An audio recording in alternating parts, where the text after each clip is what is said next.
I can't imagine it. It's hard for me to even entertain it. But there are so many people who are married to their enemy. They're in a relationship with their enemy. The person who should be their teammate, that's their opponent. I want to talk today about don't marry your enemy. When to say I don't. I want to give you 3 ways and 3 things to avoid. Number 3 is going to really help you.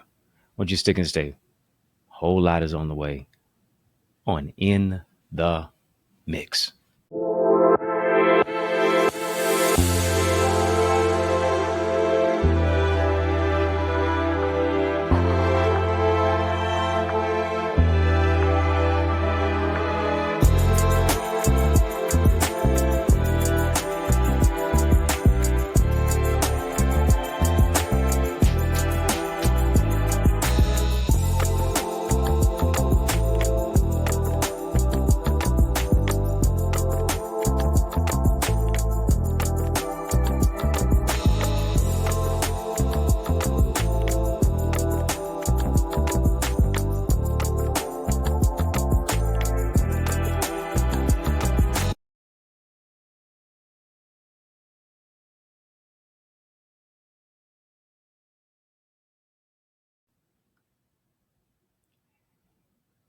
What people say, I've heard this before, and that is relationships are like boarding an airplane.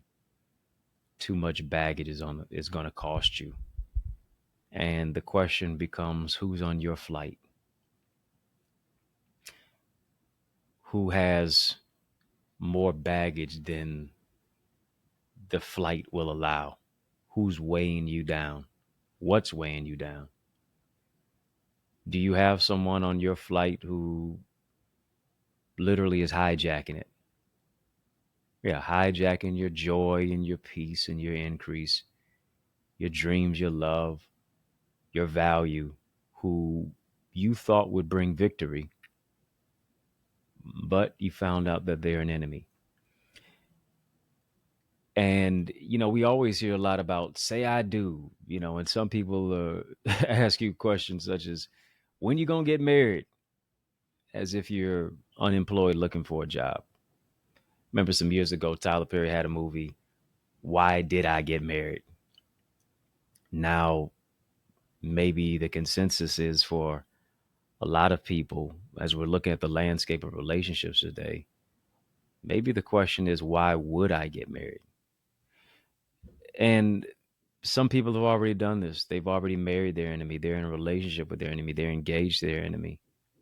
And, I think there's some telltale signs of things that we got to really be cautious and conscientious about so that we don't say I do to who we should say I don't to. Number one,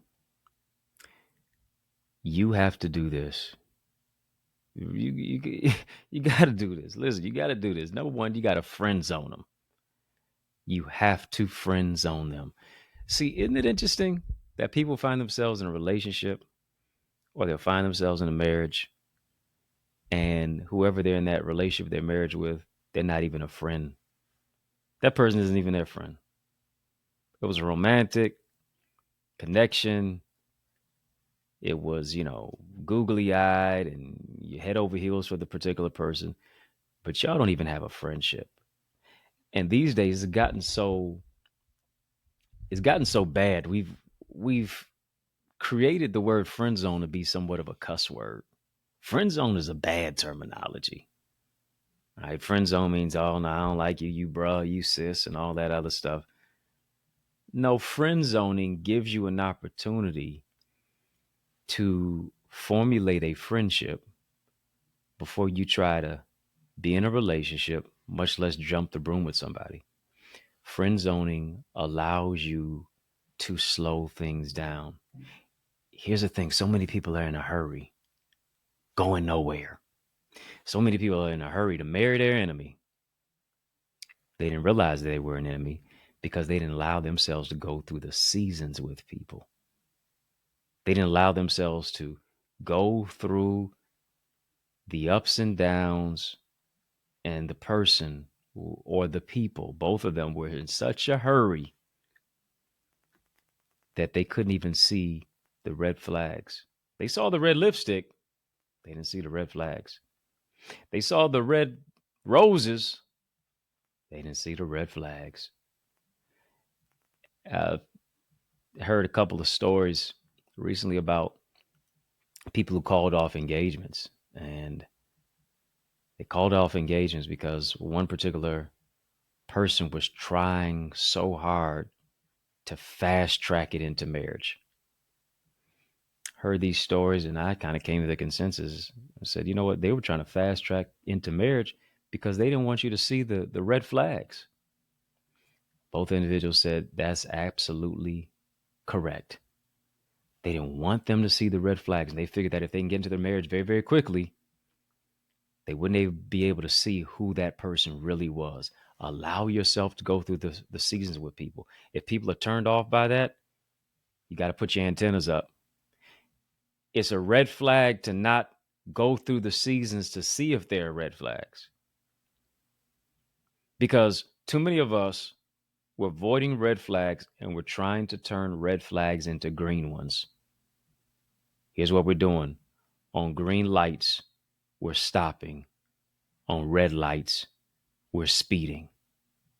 Go through the seasons with people. What am I talking about? Spring, summer, winter, fall. Spring, summer, winter, fall, y'all. Springtime. Is there attitude springing up? Summertime. Are they trying to be a hot boy, a hot girl in the summer? Fall. Are they falling back? Wintertime. Do they feel like a loser instead of a winner? How do they handle the variegated seasons? How do they handle the vicissitudinous ups and downs of life? How do they handle grief? How do they handle the issues at their job? How do they handle foreclosure, being laid off, or unemployment, being between jobs? How do they handle the issues that are going on with their family and their career and having to bury loved ones? How do they handle when you don't see eye to eye? Do they have any emotional maturity? Do they have any emotional intelligence? Are they verbally abusive? Are they physically abusive? These are things that you have to know. And you cannot know these things unless you go through the seasons with people. Unless you allow time. Time will tell better than a person telling you. Time will tell. Give it time. Anybody who's trying to rush themselves to be with you, red flag. Why are you in such a hurry to try to be with me? You don't even know me like that. Come on now. Let's be real. Friend zone them. Friend zone them and see how they respond. Friend zone them. Go through the seasons and see what the recourse is. You know why? Because people can only keep up a veneer, a representative for so long. They can only keep it up for so long. After a while, the true colors show. Your true colors show. Give it time. And you're going to save yourself a lot of time. You might save yourself some headaches and some heartache as well. Here's another thing. We're talking about don't marry your enemy. When to say I don't. When somebody won't allow themselves, when they won't allow you to take them through the seasons, it's a red flag. It's a red flag. Oh, we got married in 24 hours. I hope you didn't. Red flag. Go through the seasons. Secondly, not being equally yoked. Scripture says this, how can two walk together except they be agreed? Not being equally yoked does not necessarily mean you have to be in the same career as I am. You have to do what I'm doing. No, it's not about that. The question becomes, do you support what I do? Do I support what you do? Do they support what you do? Do you support what they do? I don't need you to be me. I'm enough me for me. I need you to be you. Problem is, people are trying to become other people to be with them. Can't talk like me, can't think like me. Be kind of weirded out for you trying to do that. But people will try to become a female clone of a man or a male clone of a female, the male version of somebody, a female version of somebody. No, I need you to be you totally, wholly, completely. Be you. Rest in your femininity. Because I'm going to be comfortable in my masculinity. Got to be equally yoked. What do we believe? What is our value system? Who is it that we are spiritually? You know why? Because marriage is a merger. Marriage is a ministry. But marriage is also a mirror. Marriage is a mirror because here's what it's going to do. It's going to expose the beauty, but it can also expose the ugly as well. Are we equally yoked with where it is that we're going? Is the person willing to follow the vision? Where do we see our life going and being and becoming? Listen, you're not equally yoked if somebody wants 10 kids and you don't want any at all. It's not equally yoked. Can we get on the same page? If we're not on the same page, you're going to have to flip that page. If you're not on the same page, that's not the right type of person for you. Are we equally yoked in our particular level of development, identity, developing who it is that we are? I'm not saying that the person you're supposed to be with is perfect, but are they perfect for you? Marriage is a job. Marriage is one of the hardest things that people are going to have to do. And it's going to be even harder marrying your enemy. It's going to be even harder marrying your enemy, sleeping with the enemy. And if you have not gotten to the place to where you've been able to say I do to you, you'll never be able to say I don't to what does not serve you and who does not serve you and who does not compliment you. I'm not talking about compliment, telling you, your suit is nice and your dress is nice and they like your haircut and they like your hairdo and all that other stuff. I'm talking about the real new and improved you. Talking about compliment. Do they fit you? Are they suitable? Are they a helpmate? Not just a help to meet the bills. Are they a helpmate? Are they a suitable fit for you? See, a lot of people are just so focused on chemistry and attractability. But is there suitability? Suitability says we're equally yoked together. How can two walk together except they be agreed? And two are not walking together these days, as 51% of marriages are ending in divorce. There's a fork in the road. They're going their separate ways. They're running away. They're not walking together. They're running from each other. Don't marry your enemy. That's what we're talking about. When to say I don't. Told you, number one, are they not willing to be friend zoned? They can't be your friend and go through the seasons. It's not about just getting into a relationship, just getting into marriage. It's about marrying your best friend. Because there's going to be some times where you're going to have to forgive that particular individual. And if you cannot have a friendship with the person, it's a lot easier to forgive your friend than just somebody else. Forgiveness should always be the aspect that resides in a relationship of any kind. But it's a whole lot easier to forgive your friend. Secondly, you got to be equally yoked. Thirdly, you have to ask this question. Are they an opponent or a teammate. You're marrying your enemy if it's an opponent. You're marrying your enemy if they're so negative, they're nasty, they're mean to other people, right? Because however they treat other people is how they're going to eventually treat you. What is their particular narrative based upon maybe their previous marriage, based upon their previous relationship?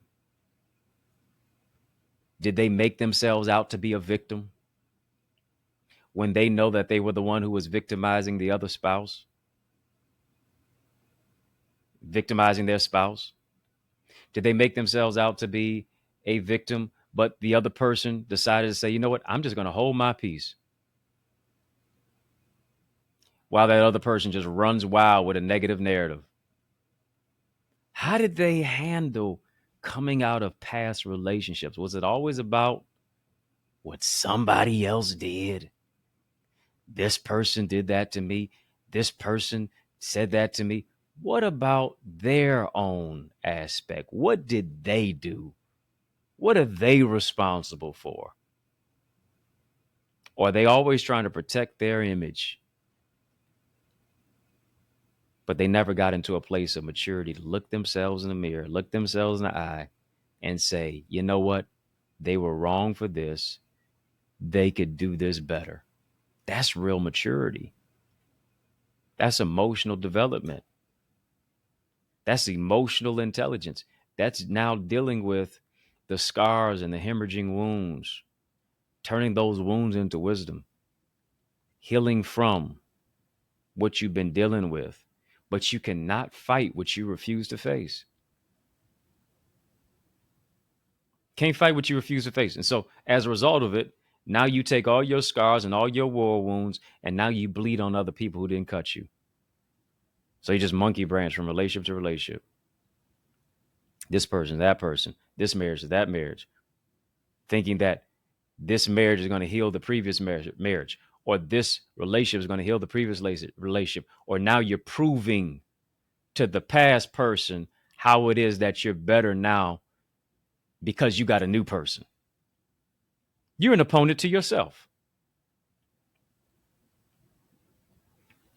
And because you're an opponent to yourself, here's what you'll be. You'll eventually be an opponent to somebody else rather than being a teammate. You'll be praying for God to bless you only for you to curse what he blessed you with.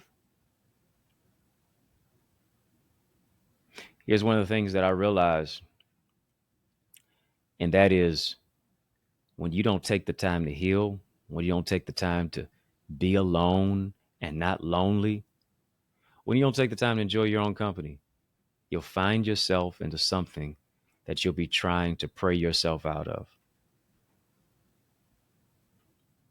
You know, so many people are trying to pray themselves out of what they got into, trying to pray themselves out of the mistakes that they made. Because here it is, maybe they didn't always marry the enemy, but maybe they were the enemy. I said, don't marry your enemy, but the question becomes as well, are you the enemy? Are you an opponent or are you a teammate? See, a teammate wants to work with you. A teammate wants to develop who it is that they are. A teammate understands that, yeah, I'm a movement by myself, but I'm a force when we're together. You make me better. A teammate understands this, that I've already been in my particular level of my purpose. And I can't expect a purpose partner if I have not first partnered with my purpose. A teammate has already partnered with their purpose. A teammate has a receptive ear to listen. A teammate is always listening to the coach. A teammate understands that a know-it-all really knows nothing at all. A teammate doesn't want to put you down. A teammate wants to lift you up. A teammate doesn't want to badmouth you. A teammate doesn't want to be disagreeable. A teammate doesn't want to give you a piece of their mind, only be left with just a piece of their mind, but no peace of mind. A teammate understands that how they treat somebody else is a direct reflection of how they're going to treat themselves, much less how they're going to treat you as a result. Are they negative and nasty? Because if they are that, they're going to treat you like you're no good. What is their level of an attitude? Do they have an attitude of gratitude? Do they understand that their attitude determines their altitude? Or do they not even care about that because they're so myopic? They're so focused on themselves that they can't even see the cataracts in their own character. But here's what I understand: carrots without character is chaotic. It may not be your time to date. It just might be your time to wait. I need you to hear me. Waiting is not a waste of time. Waiting is now an opportunity for you to work on you, to develop you, so that you can say I do to you. And when you say I do to you, now you understand how you've been able to deal with your trauma, your triggers, get out of the emotional incarceration, the psychological pain. And now you're able to configure and look within to say, you know what? This is what I don't want. Yeah, the person is attractive, but the pattern is ugly. And a pretty face plus an ugly attitude makes you an ugly person. Don't marry your enemy. Don't be your own enemy. Say I do to you so you know what to say I don't to. I want you to join my amazing community. It's the Eagles Academy. Is where I coach, is where I teach, is where I train, is where I mentor. It's where I empower you to soar into another level of success and purpose and interpersonal success. You know, so many people, yes, they can be a public success, but a private failure simply because they have not closed the gaps between their ideas and their identity and their impact and their influence and ultimately their income. I want to show you how to close those gaps so that you can move into a place of greater transformation, development. But you have to get into the right space. And that is the Eagles Academy. It's the most transformative online community that you're going to be a part of. I want you to be a part of it so that you can experience the growth that you want, so that you can stop delaying your destiny, so that you can overcome procrastination and move into a place of transformation. Join me right now. Simply just go to theeaglesacademy.com. It's a very cool, down to earth, touch point type of community where everybody feels valued. Literally accountability partners locally, nationally, and globally. Go to theeaglesacademy.com. When you get there, tap the enroll now button. Classes are in session. Tap the enroll now button. Fill out the form. Ain't no doubt about it. You're going to be transformed when you sign up and when you register to join my community. I love teaching in there. I love the coaching. I love seeing people transform. I really believe and imbibe the fact that a win for you is a win for me too. And I want to see you win. Let me show you how to do it. It takes place, theeaglesacademy.com. Found we had a transformative conversation, real talk, straight up transformative conversation. I want you to drop a love donation. I do a lot of work in the community, and you can help to support me to do more of that work. All you have to do is just drop a Cash App, $Dr. Eddie Ministries on PayPal, info@EddieConnor.com, and then even on Zelle, EddieConnorJr @gmail.com. Links in the chat, links in the description of this video for how and where to give. I really appreciate your support. You help me to do even more, and I don't take that for granted at all. Thank you so much for your love gifts, for your donations. It's a labor of love. I appreciate your support, for your viewership, and of course, your donations. Hit that thumbs up button on this video. Hit the like button.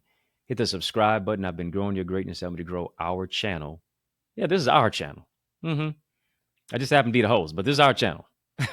For change, channel that breaks chains, our channel that creates change. Yes, you helped me to do that. Let me know what you thought about the show in the comments below. Yeah, a lot to unpack, huh? Let me know what you thought about the show in the comments below. You know I gotta go, but I just want you to know it's yours truly, Dr. Eddie, your main man, 100 grand, your brother. And I mean that. From another mother. Family has been fun, but you know, brother, gotta run. So I want you to know it's been a privilege and a pleasure, a treat and a treasure, a joy beyond measure. But I want you, yes, you to remember to keep the faith and believe. It's going to be bigger, better, brighter, peace, and a whole lot of love. keep soaring higher.